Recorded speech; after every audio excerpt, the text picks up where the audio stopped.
Again, God bless you, everyone. God bless you for being here. Thank you, Father God. Thank you, Holy Spirit, for your presence. Lord Jesus, you did it. You have done it. And we're living in it. Thank you, everyone, for coming out. I appreciate you being here to hear the word of God. Thank you, Bishop and First Lady, for allowing me to speak to these men, women, and children, and me as well. The Father God sent his Son, Jesus Christ, to come to this earth to live a life. Jesus committed to doing that, and he asked us to come in and commit our life to him. The question has been asked, who is Christ? And I venture to say there are many answers, but there's only one true answer. And he is the Son of God. Amen. A perfect man, yes, born of a woman, came into this world to live a life perfectly because he had a purpose. He was committed to that purpose from his birth until the day he left. Okay? Again, he lived a perfect life, became the perfect sacrifice for me and you to live this life now. That's commitment.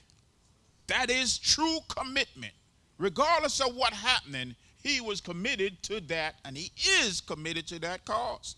Okay? He gave you, me, the opportunity to be restored. So your question is, restored from unto what? Okay. We're not going to the many answers. We're going to stick with the one answer. The one and only true answer. Something was stolen from you, from me, from all of us. No one can get it back for us except the Son of Christ, the Son of God, Christ himself. It is a precious thing to know the truth, but it's a horrible thing to not do it, because the consequences of that is death. Again, something was taken from you and me. And if you didn't know it was taken, you wouldn't even try to get it back. Because we have been living in a life, or we have been living this life of just following. We've been led astray by the thief himself. Okay?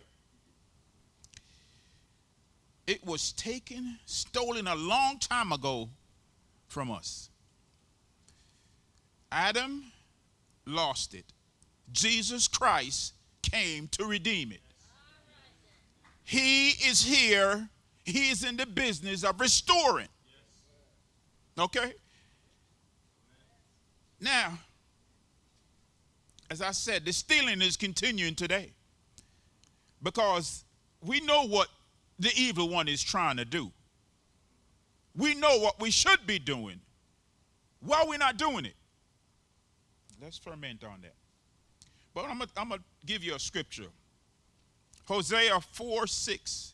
My people are destroyed for lack of knowledge. Knowledge is the word here you need to understand. If you don't know what was stolen from you by the wisdom of God, by what God tells you, by what this book tells you, you're just going to be following who? What's common to man. The evils of this world. The distraction that we are all attracted to because of the lights, the glimmer. Someone, fame, richness. Is this what life is about? And then you die? Really? The devil stole something from us, right? That thing that he stole from us, Jesus came to save us, to restore it, restore us to a rightful place, our relationship with the Father. That relationship was broken when the evil one stole it. Let me be clear about it. He stole it, or did we give it to him by choice? Did we choose with full knowledge or not? That's a question that we have to dig into. There's been another time for the answer to that one. It's written in the book, though.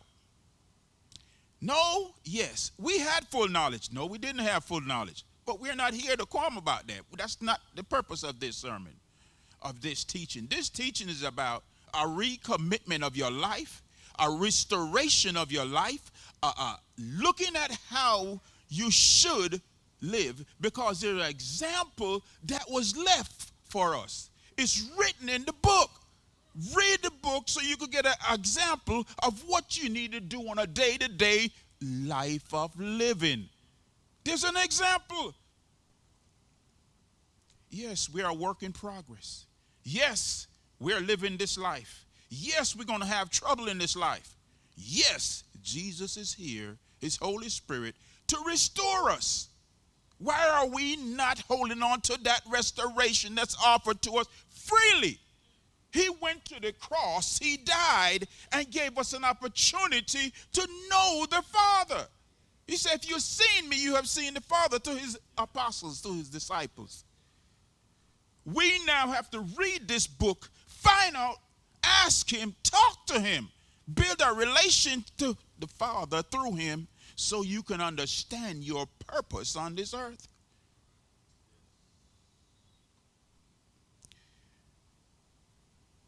Part of what was stolen from us is our rightful place, our relationship with the Father, the Son, and the Holy Spirit. We was in an area of worship, glory, honor, purity. All those things was available to us. But because of a mistake, because of a choice, we lost our innocence. We lost our goodness, righteousness, honor. So now we are at a place where, who are we? We are who God said we are. The book, the Bible, tells us who we are. Now that we know where it is, go find it. If you want me to read all of it, we'll be here for a very long time telling you who you are. The scriptures say you are the head, not the tail. You know what that means? That means that when you have the right place to communicate with God, when you believe in his Son, Jesus Christ, you have that opportunity to build a relationship that's lasting through eternity. Just put yourself in a place of being in the glory of God. No, we can't even imagine that.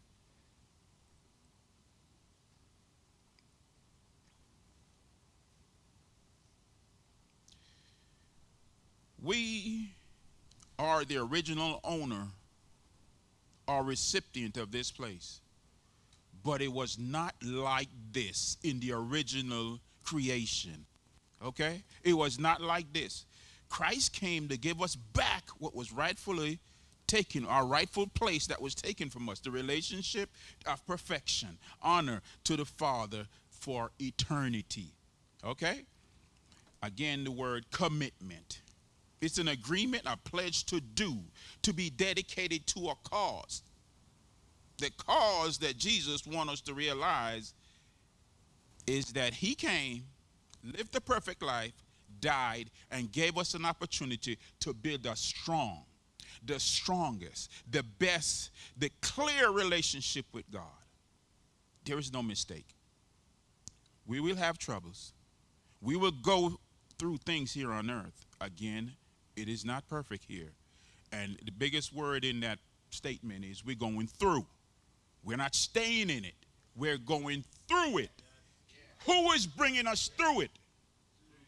Jesus. That's said it clear. Jesus. Because he's committed to doing what the Father asked him to do. He's committed. He asks us to be committed also. He asks us to commit, to believe, trust, and apply faith. We need to look at our lives and evaluate it. That's the thing that you really have to think about. That's a statement. You're going to evaluate your life by whose standard? The standard of God, his son Jesus Christ, his Holy Spirit. That's the standard that you use to evaluate your life. And you will not be perfect. You will found to be faulty. So again, you have to go to the Savior, the one Jesus Christ. He came to live a perfect life and be the sacrificial lamb for us. Don't allow him to keep being sacrificed, okay? He did it once. Let's honor him. Let's praise him. Let's glorify. He did it once. I'm going to come back to that. Again, the criteria is Jesus Christ, his life. He's an example for us. I said, turn. Repent is the word he used in the scriptures. Turn from your wicked ways and follow Jesus.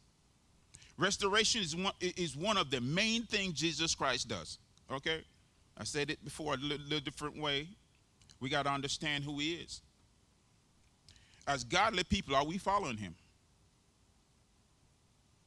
That's a personal question. You don't have to shout the answer. But are we following him? Can we see the examples of what he did? Are we doing those things? Are we opening blind eyes? Are we healing the sick? Are we raising the dead? Are we going out feeding the homeless? Are we going out preaching the scripture, inviting people in, let them realize that this is a house of the Lord?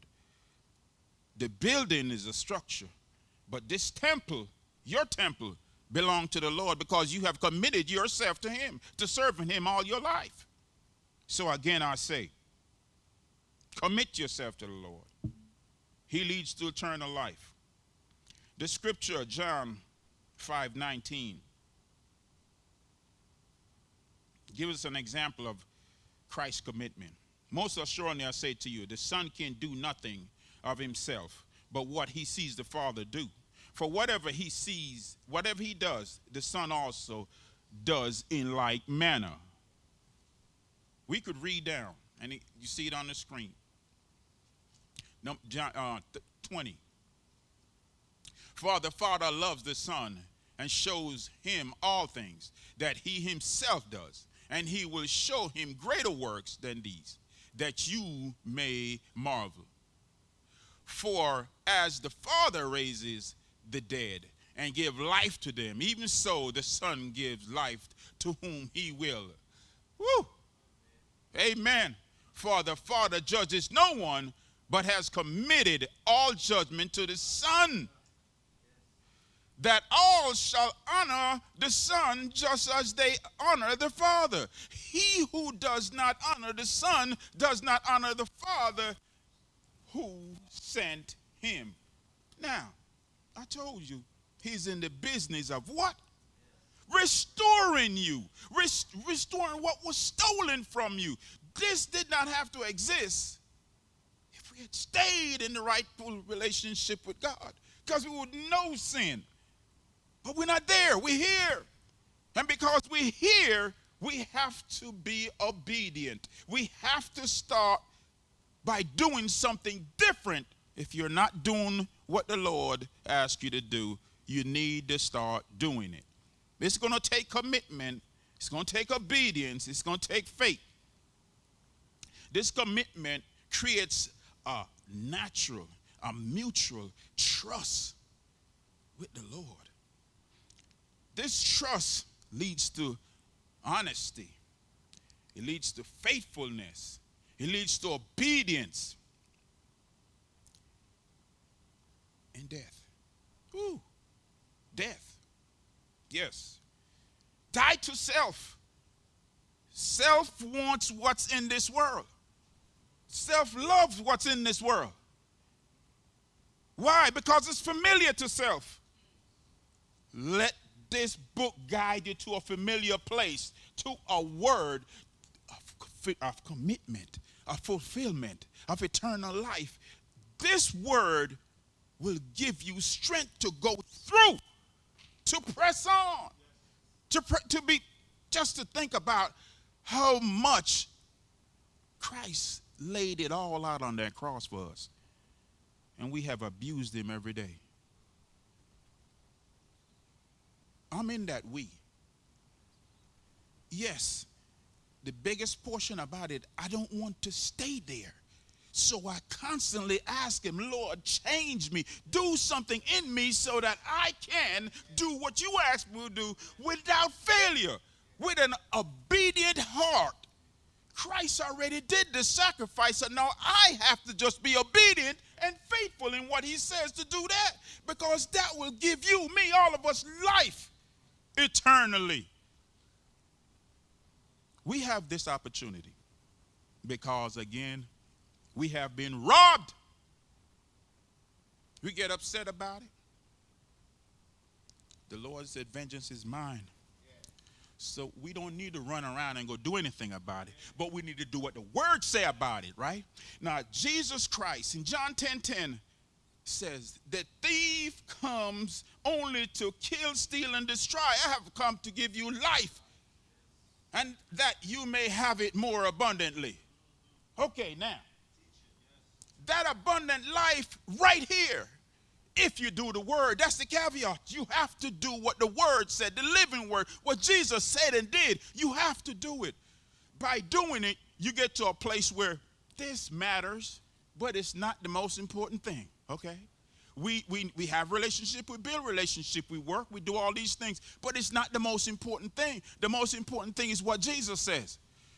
What Jesus said in his word will give you life. What Jesus said by his words, you will know. By what you do for him, you will know that you are sent by him, you're called by him to perform a work through him, in him, for these people here. Because every one of us need help.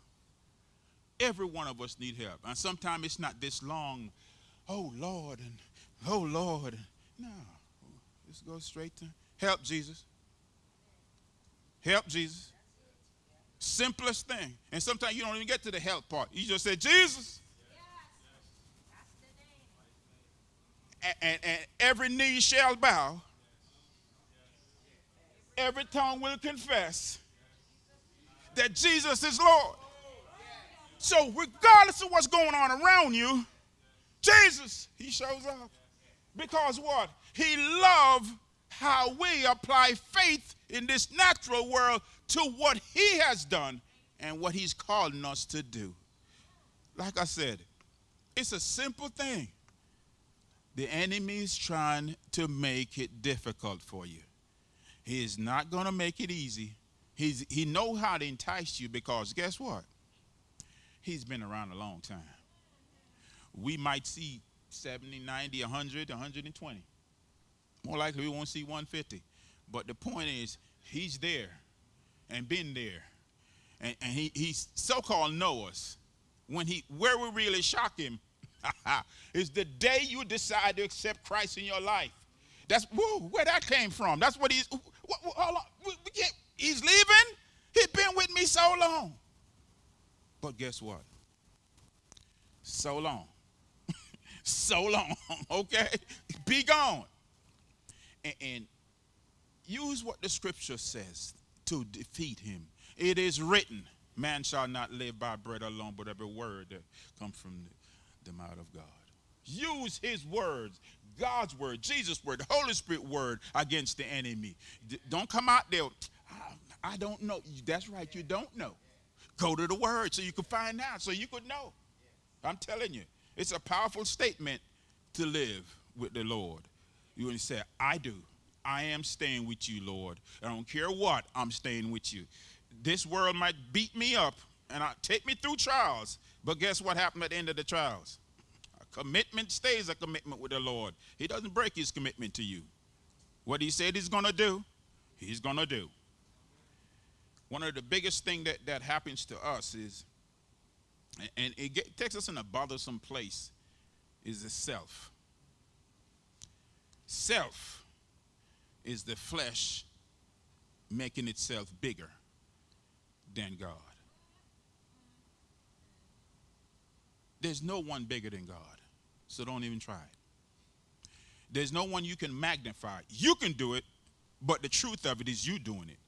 The truth is God is still God. He's still on the throne. He runs this universe, and if you accept him, he can deal with the things in your life. He could make those things pass away. You know, there's a couple sayings out there about what the Bible, what it means, what's in it.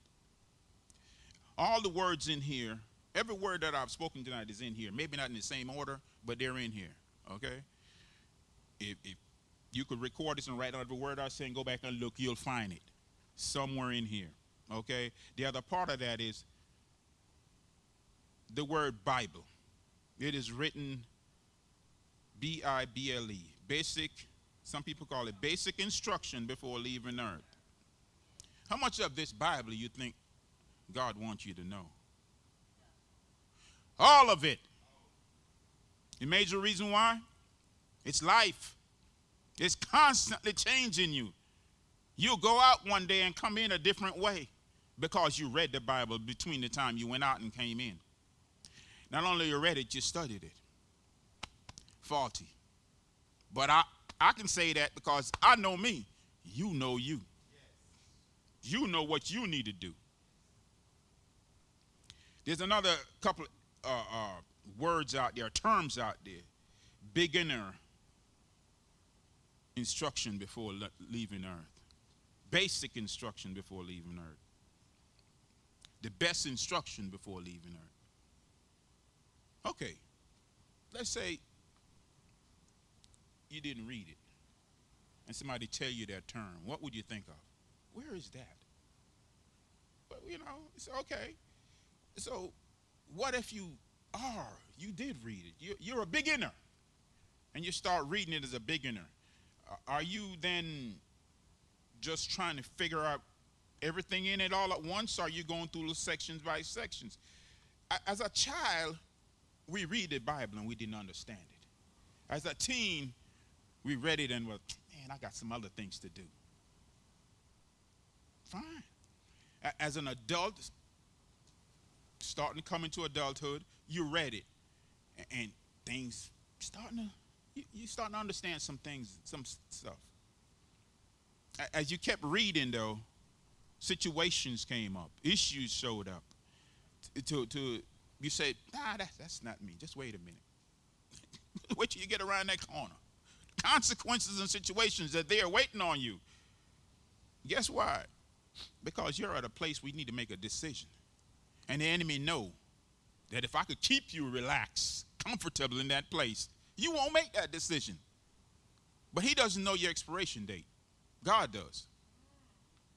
So God, on his mercies, decided to allow you to keep keeping on, keep moving on, keep on staying on this earth. And when that day come when you made that decision, the enemy's upset. He's all of that. Let him go on being upset.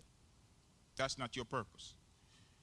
Like I said, as a child, you read it. You didn't understand. As a teen, you did. As an adult, you said, ooh, this is amazing. But I'm not sure. You can't handle the truth, famously said by many people out there. So when you get to that place where you can't handle the truth because you read it and it stuck with you, it read it and it tell you what you did was wrong, what you're doing is wrong, you can't handle the truth? Is that truly you or somebody else telling you these things? The enemy's just hitting you with fiery darts. So at some point you need to come to an understanding that, look, where are my priorities? Is it the things of this world or where I am going after this world? I venture to say should be where you're going after this world. You'll build relationships here, and when you leave them, they'll be sad. When they leave you, you'll be sad. But the situation still remains. You're going somewhere after you leave here. None of us stays here forever. Let's get that straight. In Deuteronomy 31:6, Joshua was being encouraged to go into the promised land and to be strong when you get there. Be strong and of good courage. Do not fear, for or nor be afraid of them. The Lord your God, he is the one who goes with you. He will not leave you or forsake you. He will not leave you or forsake you. He will not leave you or forsake you. You know why he says that? Because he know we're fearful. He know we'll get to a place where we shake our knees and we tremble and we look at the shadows and we like, hold on, where am I? You're with the Lord. My brother said when he walked in the dark at night, he sung. He worshiped God. He praised God. The enemy couldn't stand it, so the enemy didn't send anybody or anything to affect his life. Because it was like, he's singing and he's singing, he's praising God. Now you think about that.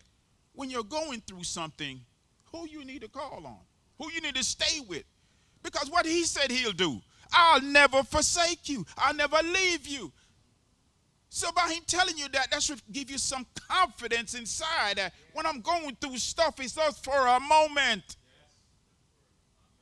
It's just for a moment, and when that moment is over, hey, some more trials might come up, but we're not on the next trial.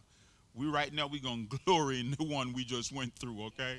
We're going to praise God in this one because we had just came through something. So we said, praise God, glory to God, praise God. Troubles may come, but God said he never leave me or forsake me.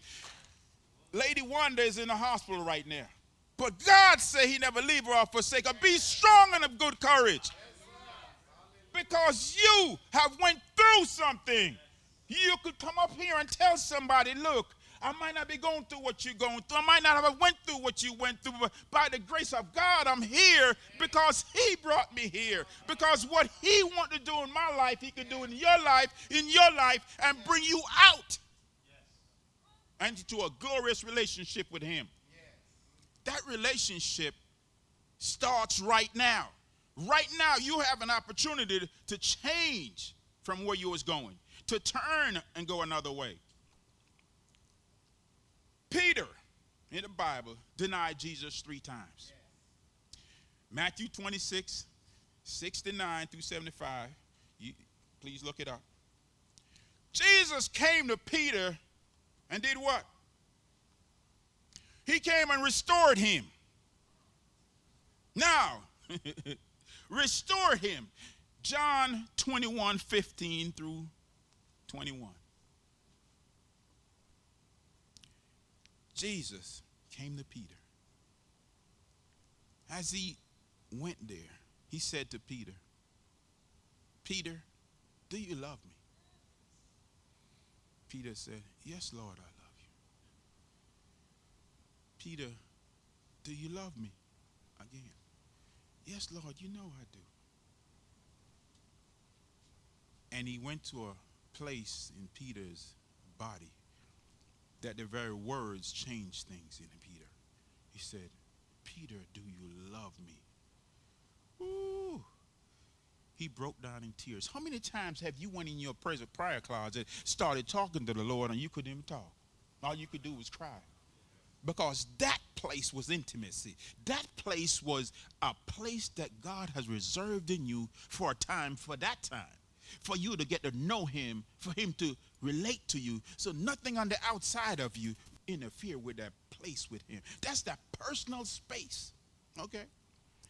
One thing I want you to remind you about it when Jesus went to Peter. He didn't go to Peter 3 times. He went to Peter 1 time. He come to you 1 time right now where you at when you decide. 1 time he'll come to you and he'll say, do you love me? And you say, yeah, Lord, I love you. You know I do. But do you love me? Well, Lord, I did this. I didn't ask you what you did. Do you love me? And when he went there, you did what? You broke down and cried. You shed tears because you knew that he was asking something deep in you. You know when you buck your toe, when you cut yourself, Jesus. That's what he's asking. It's in you. It's already there. So now he asks, come on out of there. Come on out of there. And when he bring you out, you don't turn into Superman. You turn into a God-fearing man or woman. We're not into the comics. We're into reality and the truth. Okay? So here we have the opportunity. We see what Peter did. When are we going to do it? We're going to wait for Jesus to come and ask those 3 questions? Or are we just going to surrender today? We have the opportunity every day because Jesus is in the business of restoring broken lives, messed up lives, depressed lives, stolen lives to the point of death. Some of us been close. Some of us been in that place of death. Some of us was in there, didn't even know we was in there. We was walking around think we living. Nah. Death is not a joke. It's a place. Is it a place that you stay or a place that you go through? And the reason why I say you go through, there's a couple of reasons, but one of them is Jesus got the keys to death. He hold the keys to it. So if he choose to bring you out of there, guess where you are? Out of there. Out of there. And we could come back here and tell others to encourage them that don't stay in that place of depression. Don't stay in that place of a messed up life. Change, turn, repent, turn from that way. That way leads to death, and it'll keep you there. You don't want to be walking around this earth living a death-filled life. Live a life that glorifies God. Live a life that is just a beautiful thing to see. A lot of us walk around with our face turned different ways because of our experience. Jesus didn't ask us to do that. That's the depressed life. That's the suppressed life that's in you. It's trying to come out, but all you do is make faces, angry. When somebody says something, you respond in a way that's negative, consistently. That's not what Jesus asked us to do. He came to encourage us. He wants us to encourage each other. He made us to be preachers, teachers, and evangelists. But also, he made us to encourage each other. How you doing, brother, sister? Not, I'm all right. No, speak the truth. I'm going through something, and I need your encouragement. I need you to pray for me. Speak it, because it's important. What you say to another person impact their lives. What they say impact your lives. Don't let it fall on wasted ground. Let it fall or let it come into your life and bear a fruit. Be fruit bearers. God is waiting on all of us. You say you're waiting on God. What you waiting for? Turn to him and say, Lord, come in. And others will come in for this one. Come in and stay in. I want you in here. The life I'm living is not what you want. Change me then, Lord. I'm willing and able. Perhaps it's these things of the world that have kept you attracted or distracted, as I prefer to say. Don't be distracted, or don't become attracted to the distractions of this world. The distractions of this world lead to death, as I said before. Hebrew 4:12.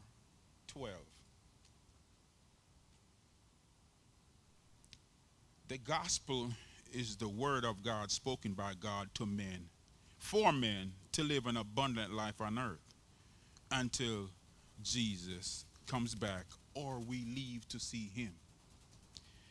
Hebrew 4:12, for the word of God is living and powerful and sharper than any two-edged sword, piercing even to the division of soul and spirit, and of joints and marrow, and is a discerner of the thoughts and intents of the heart. Now, the thing about that is the heart. Jeremiah 17:9 says the heart is deceitful above all things, and who know it? Deceitful and wicked, and who can know it? This is telling you something about yourself that you might think you know, or more likely you don't know. Your heart, the only person who could deal with your heart is God, his son Jesus Christ, and the Holy Spirit. No man, woman, or child can deal with your heart. Your heart, as that thing beats, it flips. That's how it changes, just that fast, and you don't know what you're going to do next moment. What's going to come out your mouth? profess Christ, live a life that glorifies him, and what will go in your heart is him. What will come out of your mouth is him, his words. And it will breed, it will cause life to spring up in you that people will ask, how are you so like you are in these times? When everything is falling apart, you're smiling. It's not because of your money or your things, it's because of who's in your heart. Because you have placed Jesus in there, and not only did you place him in there, you kept him in there. How you keep him in there? Read the word. How you keep him in there? Read the word. Call on him. Ask him. Talk to him. Build a relationship so you can go to that place with him. And he can say, well done, good and faithful servant. Yes. Come into the glory of my kingdom. Because on this world, in this earth, you are going to have trials and tribulation. But those things does not kill you. What kills you is what you don't allow in your heart. If you allow certain things, it will kill you. If you don't allow those things, what could happen? I would say allow Jesus Christ in your heart. Allow him in. Allow him to go to that deep place. Allow him to stay there, to build a foundation and to let it pour out of you. All of us got things that we are constantly trying to get away from. But I venture to say, where you can't run from certain things. Wherever you go, there you are. You ever run into somebody and say, man, that job was awful. I had such a bad time at that job. And then you come to the next job, man, this job is awful. What's the common denominator? All right. So now we know what the job is about. Everybody is having a good time, but you're having an awful time. I once met somebody, they walked up to the person and said, we have to let you go. She said, why? We don't think you're enjoying it here. We don't think you're having this place is for you just by what you're doing and saying. Same thing. This place is awful. This place is this and that and the other. Hold on a second. You are the person saying that everybody else is working fine. So we have to let you go. And she went on about her life. But the situation comes down to it is that the people ask you to do certain things. What does Jesus ask you to do? Jesus asks you to be obedient, faithful, committed, dedicated, because he's restoring our lives. Restoration is worth it. It cost him his life. Let me tell you something about your life, my life. It's going to cost us our lives. It's going to cost us our lives, okay? Now you either die for the enemy. Let's make it straight and plain. We don't need the pretty ups. Die for the devil or die for the Lord. Yes. Pick. Let this be that day. Yeah. Let this moment be that last moment, right? Willing to accept the Lord as your Savior because he is willing to accept you. The journey is not easy. Your reward is not here. Remember that. Your reward is in heaven. So you're working towards that reward. In order to get there, just be dedicated. Think about this. As you go through this life, you're going to make friends. You're going to lose some friends. But at the end of the day, you and your friend don't die together. Okay? If it number a couple seconds, y'all going to leave two different times. But the Lord Jesus Christ is a friend that he said, I'll never leave you or forsake you. Amen. So make that friend. He'll be with you here and he'll be with you there. Because in his house, his Father's house, there are many mansions. Get your name put on one of them. Okay? Get your name put on one of them. You can make that reservation today. Yes, sir. You could make that reservation today. And I venture to say, he's in the business of restoring life. He can restore yours. He restored mine. I can tell you about mine, but it's a long story. I've been living 60-something years. So it's a long story, okay? Yours might not be that long. But God, know what you are going to go through, and he sent a Savior to save you from this life into a glorious one with him. Do not allow the enemy to steal from you anymore. Let today, this minute, be the last minute he stole something from you. Proclaim God's word through your life, in every situation. These situations are not the king of your life. The king is God himself, his son Jesus Christ, the Holy Spirit. Jesus came and left. He's not gone. He just left. The Holy Spirit came and he's here now. And this Holy Spirit, he's a gentleman, so if you don't invite him in, he'll stay there. He says, I stand in the middle of town. I stand in the squares, and I cry out as wisdom, and no one wanted to hear what I had to say. Why? Because the business of this earth, the business of this world has got you consumed. And then you die. And you see on your deathbed or wherever, you see the Holy Spirit still standing there preaching. But you didn't hear. You didn't think, didn't want to accept that. We need restoring daily. Daily. And we have to accept that Jesus Christ is willing, dedicated, is committed, has a passion for you. It's like standing in an old thing. They call it a phone booth. I'm sorry, some people might not know what that is. But when you're in there, you're by yourself. You pick up that phone, and on the other line, if you make it to dial.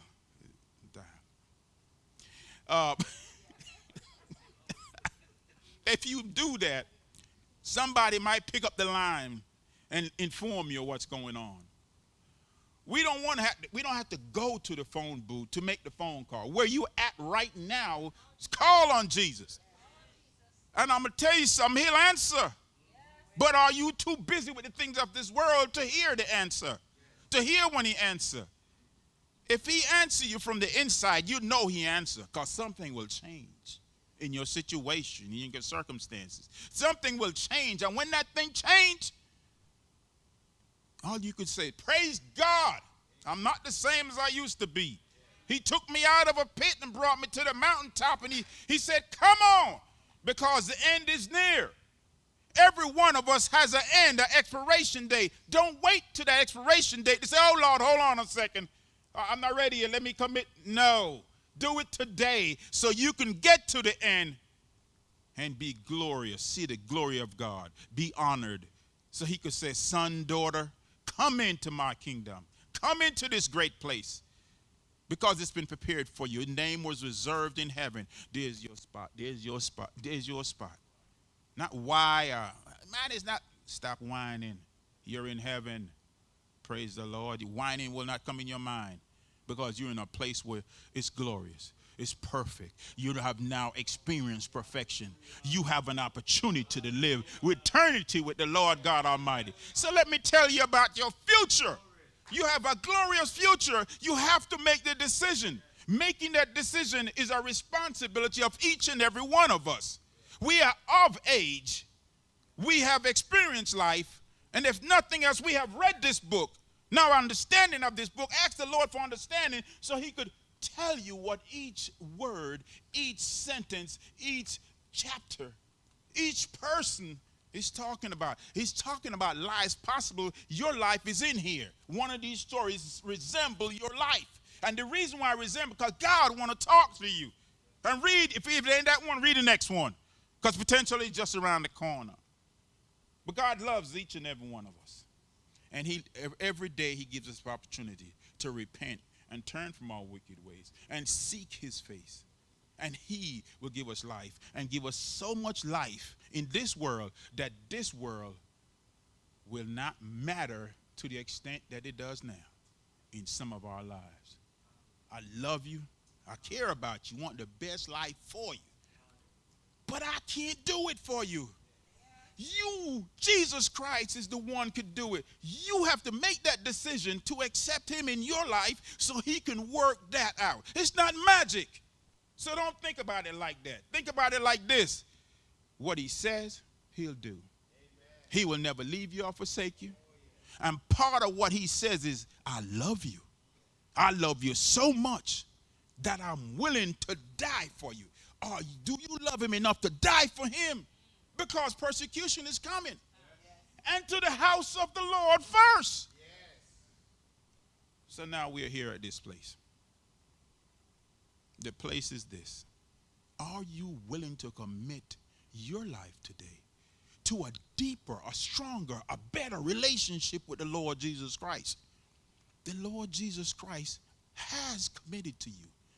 He began restoring your life a long time ago. You would just realize it when you accept him, and if he feels like it, if he wants to show you what he has done in your life to this point. Just think about this. There's times in your life when you went through things, and the reason why you went through that was to build you up, to strengthen you. The biggest part about it, you did not stay in there. You went through it. He carried you through it so he could bring you to where you are now, to realize how much he loves you, how much he loves you, how much his Father loves you, how much his Holy Spirit loves you, that both of them decided to come down here and take you. If there was no one else here but you, he would have still came for you. That's love. That's commitment. That's obedience. And that's an opportunity from us to be restored. So praise God. Thank you.